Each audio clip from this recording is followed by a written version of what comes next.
தமிழ் மக்கள், முஸ்லிம் மக்கள், சிங்கள மக்கள் நாங்கள் ஒற்றுமையா இருக்கிறோம் இந்த ஆட்சியாளர்கள் காட்டிக்கொண்டு, ஆனா உள்ளால நசைக்கு கொண்டு இன்றைக்கு வரைக்கும் எங்கட தமிழ் மக்களுக்கான ஒரு தீர்வு திட்டத்தை பற்றி பேசாத அளவுக்கு இந்த ஆட்சியாளர்கள் போய் கொண்டிருக்கிற விடயதான் வேதனைக்குரிய விடயம். அந்த வகையில் இந்த புலிகளாகிய நாங்கள் நிச்சயமாக ஏனைய அரசியல்வாதிமார் இதை பற்றி தட்டி கேட்க போறதும் இல்லை. பயங்கரவாத தடை சட்டத்தை பற்றி இவங்க கேட்குவாங்களா இருந்தால் நாளைக்கு ஏனைய அரசியல்வாதிமார் மக்கள் மத்தியில் இறங்கி வேலை செய்யும் போது செருப்படி விழுந்துரும் என்ற ஒரு பயம். ஏன்னா பயங்கரவாத தடை சட்டம் இருந்துக்கிற வழியாத்தான் இன்றைக்கு சுமந்திரனோ ஏனைய அரசியல்வாதிமாரோ மக்கள் மத்தியில போய் மேடை பேச்சு பேசுறாங்க. ஆனா பயங்கரவாத தடை சட்டம் நீக்கப்படுமாக இருந்தால் அரசியல்வாதிமாருக்கும் பாதுகாப்பு இல்லை, ஆட்சியாளர்களை விட. ஆனா இப்ப ஆட்சியாளரையும் அரசியல்வாதியும் பாதுகாக்கணும் என்ற நோக்கம் தான் அரசாங்கத்துக்கு இருக்கொள்ளு செய்யும், மக்களை பாதுகாக்கணும் என்ற நோக்கம். என்ன காரணம்னா ஒரு பயங்கரவாத தடை சட்டத்துக்கு சின்ன ஒரு பிரச்சனைக்கு ஒரு கல்லெடுத்து அரசியல்வாதிக்கு எறிஞ்சாலே பயங்கரவாத தடை சட்டத்துக்கு தூக்கி போட்டுருவாங்கன்ற உள்நோக்கம் அரசாங்கத்துக்கு இருக்கு. எனவே அது திருத்தமின்றி நீக்கப்பட வேண்டும் என்றது என்கிற கோரிக்கையா இருக்கின்றது. ஆனால் நாங்கள் இனி வரும் தேர்தலில் நாங்கள் இறங்க வேண்டிய நிர்பந்தத்துக்கு தள்ளப்பட்டிருக்கோம். புலம்பெயர்ந்த மக்களுக்கு விடுற செய்தி என்னென்றால், நீங்க நிதிதான் எங்களுக்கு புலிகளுக்கு தரவணும் என்றது அப்பால உங்களுடைய ஆதரவு எங்களுக்கு தேவை. நிச்சயமாக என்னென்றால் இனி வாரது மாநசபை தேர்தல் என்ற இந்த அரசாங்கம் வச்சு ஆகணும், அதுல மாற்றுக்கிறதுக்கு இடம் இல்லை. அது இப்ப 5ஆம் மாதமா 6ஆம் மாதமா இன்னும் இந்த வருஷத்துக்கு அவர் வச்சே ஆகணும் என்ற ஒரு நிர்பந்தத்துக்கு இந்த அரசாங்கம் தள்ளப்பட்டிருக்கு. அந்த வகையில நிச்சயமா புலிகள் நாங்கள் வடக்கு கிழக்குல இறங்க வேண்டிய தேவை இருக்குது. எங்களுக்கு சொல்லப்பட்டிருக்கிற விடயம் தேர்தல் திணைக்களத்துல கூட சொல்லப்பட்டிருக்கு, மக்கள் அங்கீகாரத்தோட நீங்கள் பார்லமெண்ட் போகணும். இல்லையெனில் இன்றைக்கு மக்களால புலிகள் தேர்தல் இறங்கி காலகாலமா அந்த 8 வருஷம் கடந்த நிலையில இன்னும் ஒதுக்கப்படுமாக இருந்தால் புலிகள் நிச்சயமாக சர்வதேச மட்டத்திலையும் இலங்கை அரசாங்கம் சொல்ற மாதிரியும் நாங்க பயங்கரவாதிகளா போயிடுவோம். என்ன காரணம் என்றா, நாங்க இன விடுதலைக்காக இதே ஓமந்தையில, இதே புளியங்குளத்துல, இதே மன்னார்ல, சிலோன் தியேட்டர்ல வரைக்கும் நாங்கள் இல்ல காத்த புலிகள் நாங்கள் இறுதி வரைக்கும். ஆனா அந்த நேரம் புலிகளுக்கு மக்கள் சேவை, மக்களுக்கு கேடயமா இருந்த புலிகள் நாங்கள். ஆனா இன்றைக்கு அதே மக்கள் எங்களை அரசியல் அங்கீகாரம் இல்லாம ஒதுக்கி ரோட்ல விடுவாங்களா இருந்து ஏனைய அரசியல்வாதிமாருக்கு அங்கீகாரத்தை கொடுப்பாங்களா இருந்தால் அரசாங்கம் சொல்றது போல நாங்க பயங்கரவாதிகள் என்ற முத்திரை உலகத்துக்கு குத்தப்படும். ஆனா நீங்க மாவீரர் நாள் செய்தும் பிரயோசனம் இல்லை, எங்கட தலைவரை போற்றி தலைவரை பற்றி கதைக்கிறதுல எந்த பிரயோசனமும் இல்லை என்றதை நான் இதுல சொல்லிக்கொள்ள விரும்புறேன். ஆனா நீங்க தார ஒரு சந்தர்ப்பம், ஒரு வாய்ப்பு, நீங்க செய்யற மிகப்பெரிய நன்றி. நாங்க உங்களுக்காக உண்மையாக நேர்த்தியாக இறுதி வரைக்கும் எங்கட தேசிய தலைவர் முள்ளிவாய்க்கால் யுத்தம் முடிய இல்லை, 2009 மே முடியல என்றால் இன்றைக்கு தமிழர் 5000 வரைக்கும் எங்கட சண்டை போயிருக்கும். இன்றைக்கு நாங்க புலிகள் வீரச்சாவை அடைஞ்சிருப்போம், இல்லாட்டி அன்னையோட தலைவரோட இருந்து போராடி கொண்டுதான் இருப்போம். இந்த பொய்த்தேசியம் பேசுற அரசியல்வாதி மாதிரி நாங்கள் இல்லை என்றதை மக்கள், புலம்பெயர்ந்த மக்கள் உறுதியாக உண்மையாக விளங்கி கொண்டு எங்களுக்கு இனிவரும் காலத்துல வார மாநசபை தேர்தலில் அல்லது பொது தேர்தலில் ஏதோ ஒரு தேர்தலில் புலிகளாகிய நாங்கள் களமிறங்கிறதுக்கு நிற்கிறோம். இதை எங்களுடைய செய்தியை கேட்ட புலிகள் நிச்சயமாக மக்களால் அங்கீகரிக்கப்படணும், அதுக்கு ஹெல்ப் பண்ணணும், உதவி செய்யணும், எங்களால் இயன்ற பங்களிப்பை செய்யணும் என்று இந்த யாழ்ப்பாணத்திலிருந்து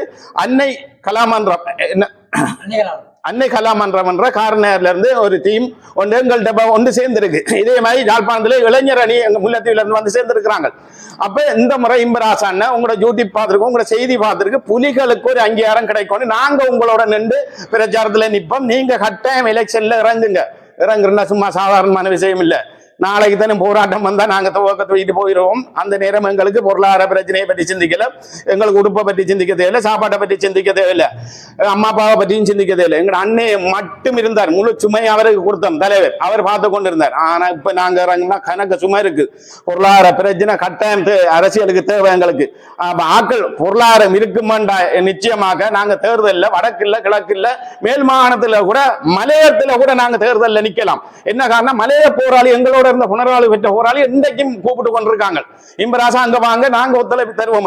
அந்த அடிப்படையில புலம்பெயர்ந்த மக்கள் அனுசரணை, ஆதரவு, பங்களிப்பு எங்களுக்கு தாயத்துல வேணும். தாயத்தில் இருக்கிற மக்கள் ஆதரவும் அனுசரணையும் தேவை. இதை விட விசேடமாக மாவீர மக்கள் மாவீர பெற்றோர்கள் நிச்சயமாக நீங்க விழிப்பா இருக்கணும் என்றால் உங்களோட பிள்ளைகள் நாங்கள் எங்கள் ஒருவங்க தான் உங்களோட பிள்ளைகள் மாவீரர் வலது கையை இழந்தம் இடது கை தான் இப்ப கத்தி கொண்டிருக்கிறோம் நாங்கள். அப்ப எங்கள் 5 பேர் போனா 3 பேர் வீரச்சாவு 2 பேர் காயம் 5 பேர் நாங்க வந்து சேர்றவளை நாங்களே மயங்கி போயிடுவோம். கொண்டு வந்து சேர்க்கறதுக்கு இடையில பேசல காயப்பட்டவன வீரச்சாவடைஞ்சல. அப்படியான பிள்ளைகள் உங்களுக்கு செய்ய வேண்டிய நன்றி கடன் எங்கள்கிட்ட இருக்குது மாவீரர பெற்றோர்களுக்கு. ஆனா நீங்கள் 40,000க்கு மேற்பட்ட மாவீரர பெற்றோரும் இந்த முறை சிந்திக்கணும்.